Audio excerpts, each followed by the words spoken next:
Resident Electoral Commissioner for OSUN State, Professor ABDULGANIYU. Prof, thank you for joining us on Daybreak Nigeria this morning. Thank you very much. Yes, on the whole, what's the situation like in OSUN with regards to, the upcoming election? Well, thank you very much. As far as we are concerned in OSUN State, we are fully prepared for the election. We started with a review of the previous elections, and we previewed the upcoming elections, of which this election is one. And queuing into the national policy of INEC, expansion of access to polling units was done, and the number of polling units in OSUN State increased by 753.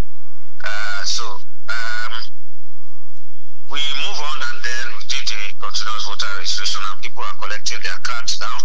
I can tell you that of all the cards, right from 2011 up till now, that we have printed, 76% of these cards have been collected, which puts it at around 1.5 million out of the 1.955 million people that have registered in OSUN State.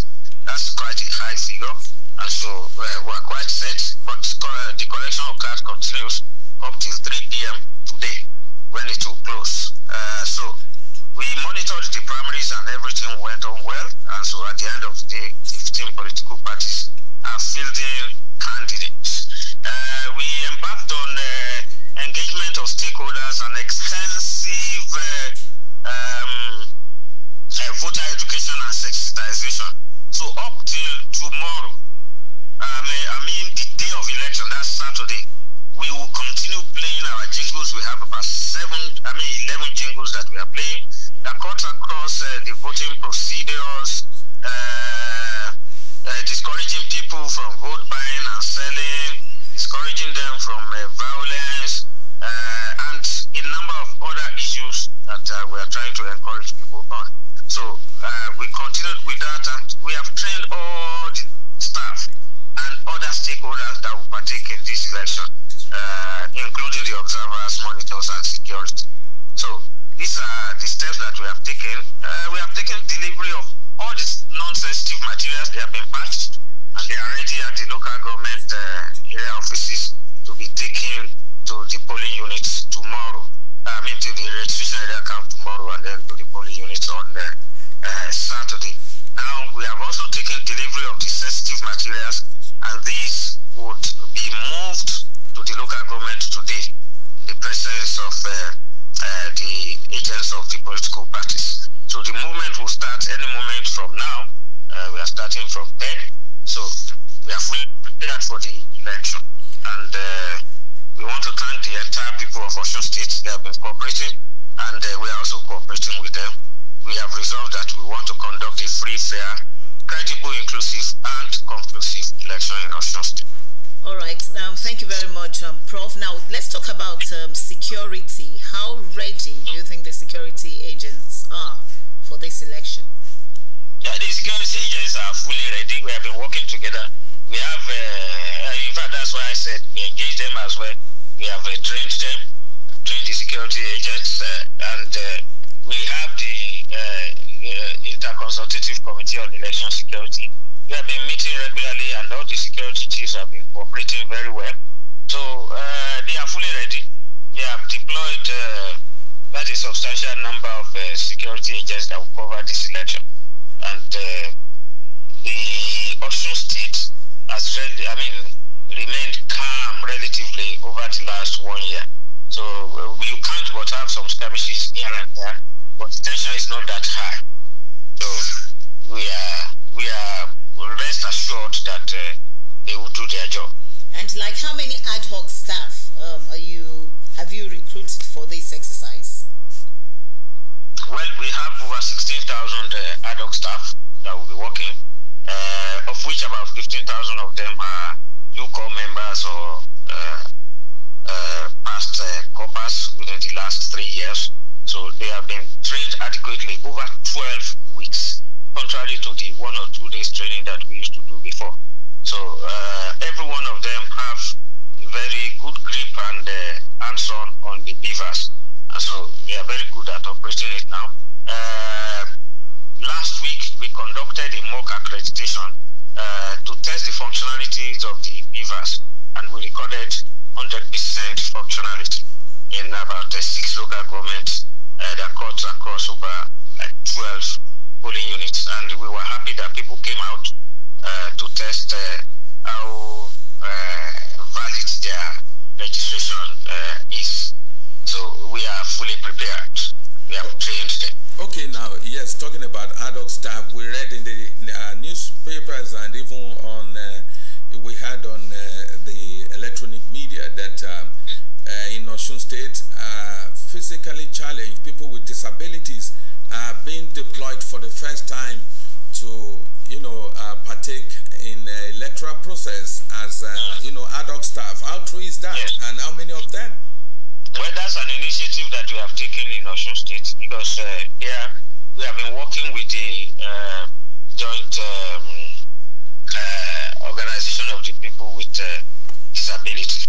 And it was as part of our engagement that this idea came up, that those of them who are UNCOM members we engaged. And so we have a list of about 35 to 40 of them. In fact, if you, I don't know whether some of these newspapers carried it, while we were doing the training, one of them had to take a picture with our chairman, who was on crutches. So we are posting them to places that will be very, very comfortable and convenient for them. And this is now the first time we are doing it, so, and we are going to sustain that in INEC. Just about 2 days ago, your commission raised an issue of vote buying ahead of the election. How true is this, and what are you really doing in conjunction with law enforcement agencies to curb it?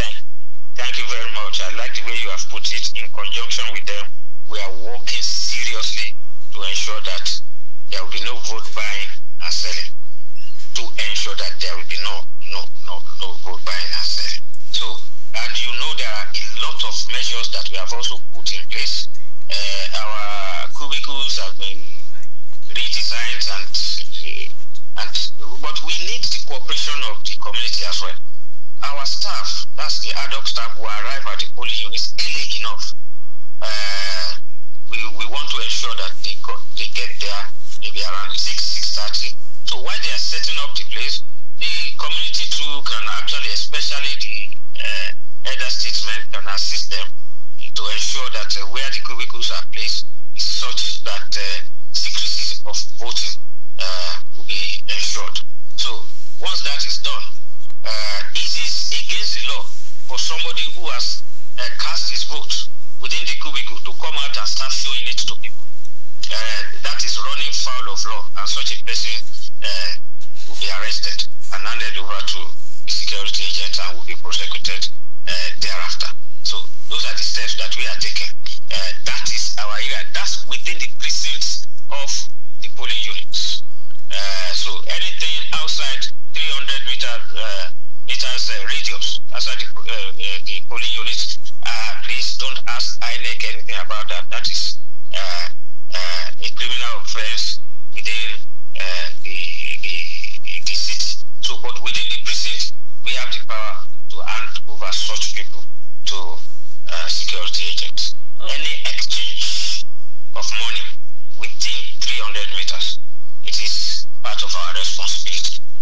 Okay, all right, Prof. Now, what method is it going to take? Is it going to be like the Ekiti election where you accredit and vote immediately, or will you accredit and go back home to come back and vote? Is it going to be the same system?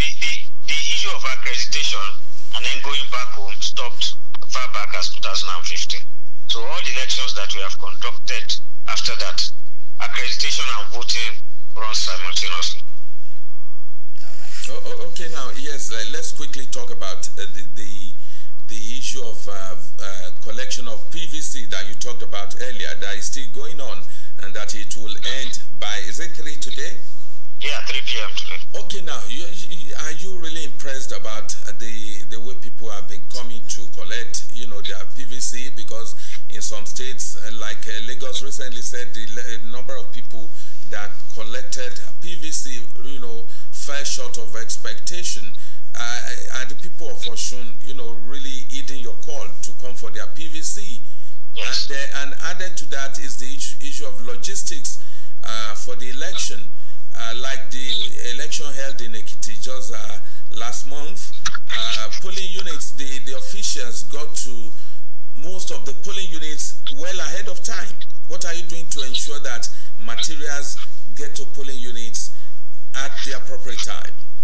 Okay, firstly, we are over-impressed on the issue of the collection of the voter card. We were overwhelmed, even during the registration, as well as when we started the collection. And up to today, we are still overwhelmed. A lot of people are coming to collect. So, like I said earlier, we have recorded over 76% as of 2 days ago. That figure would have risen. So, we are going to get that figure later. What percentage of people have collected their cards later this afternoon? We have a total of 1,955,657 voters registered in OSUN State. Over 1.5 million have collected their cards. So that's an impressive figure. Then, as for the issue of opening the poll early enough, well, in fact, we took a step in OSUN State. We have done our own assessment of our registration area camps where our adult staff will stay overnight. And the chairman of INEC also came and did that assessment as well. And we have found out that all our camps are ready, so all our materials are patched. So we will ensure that our staff leaves the camp as early as 6. And there is no polling unit that is up to 30 minutes journey from any of the camps. So you can be rest assured that before 6:30, our staff will be at the polling unit. All the necessary logistics and transportation we have taken care of. All right. Recently, just about a few days ago, the peace accord was signed by most of the political parties, even though some were absent from the peace accord. And the Labour Party also alleged that it was attacked. Now, what's your take about that? What do you feel it's really happening? Do you feel that a lot of them will abide by the peace accord signed? Well, I cannot speak for anybody, but I can see that with the atmosphere in OSUN State, everything looks calm. At least over the last 1 year, things have been relatively calm. And so we don't have any problem. Even when during the signing of the peace accord, all the ones that came actually embraced themselves. So I don't think there is any problem. I don't think anybody have any grounds against another one. We haven't seen any issue of inter-party wranglings. Maybe most of the issues that have been happening are just intra-party. So, and they are not issues that are very serious. So, we are rest assured that OSUN election is going to be peaceful. And the people of OSUN have told us, and they are acting. We are seeing them in action that they are truly Omaluabis. Okay, yes. Before we allow you go, we know there are a lot of stakeholders when you talk about election. We have observers, we have journalists, security agencies coming up to do the needful. How many observer groups have you accredited, and the number of journalists that are going to monitor the elections? Well, I don't have the list of the number of journalists, but as for the observers, we have quite a number of them. I think about 79 observer groups have been accredited, and they have started collecting their kits since yesterday, and that will run until tomorrow. So we have their lists, but that of the journalist, I don't have access to that yet. The registration is still ongoing. Yes. Okay. So when do you intend to start distribution election materials? Sensitive. I've just said that earlier. We are starting today by 10 a.m. Okay. And finally, your as an unbiased umpire in the election, what assurance are you giving to Nigerians, particularly the people of OSUN, that you will remain so in this poll? I've given that assurance that we have resolved in INEC that we are conducting a free, fair, credible, inclusive, and conclusive election. But it takes two to tango. If we are prepared and the people are not prepared, there's not likely to be any success. But with the way the look of things in OSUN State, the OSUN people are ready to cooperate with us. We are also ready to work for them.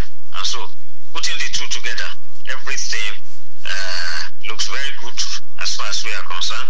And we are sure that we are going to have a very successful election on Saturday, 16th July 2022.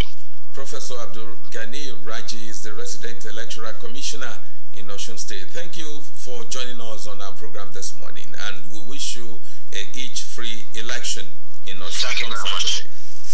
Thank you. Daybreak Nigeria from EKTV in the heartbeat of the Southwest. We break your day on EKTV Daybreak Nigeria with inclusive information, news without prejudice, well-articulated reportage, in-depth news analysis, newspaper highlights, business news, sports. Watch EKTV Daybreak Nigeria from 8 to 10 in the morning, Mondays, Tuesdays, and Thursdays. EKTV Daybreak Nigeria, your agenda-setting program.